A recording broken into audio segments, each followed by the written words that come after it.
Blu, verde, rosso e giallo. Scopri cosa ti passa sopra la testa guardando come cambia il colore la Torre della Specola. Il luogo tra i più suggestivi di Padova, sede dell'INAF, l'osservatorio astronomico, dal 23 marzo fino al 21 di giugno, giorno del solstizio d'estate, cambierà colore tutte le sere in base al tipo di esopianeti, ovvero pianeti che orbitano attorno ad altre stelle che nel loro apparente moto passeranno sopra la nostra città. Si accende ogni volta che un pianeta che ruota attorno a un'altra stella si trova sopra la testa dei padovani e quindi anche sopra la verticale della specola, e il colore identifica il tipo di pianeta extrasolare. Per esempio pianeti simili alla Terra, che oggi ne conosciamo di meno rispetto agli altri, saranno colore verde, quindi sarà più raro. Poi ci saranno dei colori blu per pianeti simili al nostro Nettuno e giallo e rosso per pianeti simili al nostro Giove in orbite in cui sono molto vicine alla sua stella o molto lontane. Sono quasi 5.000 gli esopianeti che sono stati scoperti fino ad oggi grazie al lavoro di ricerca degli astrofisici padovani.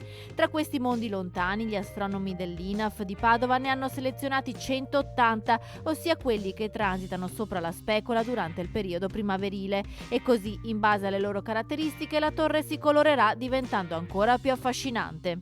Questa sera, come vedete, la specola è colorata di gialla, quindi l'esopianeta che sta transitando sopra di noi ha delle caratteristiche simili a Giove o a Marte.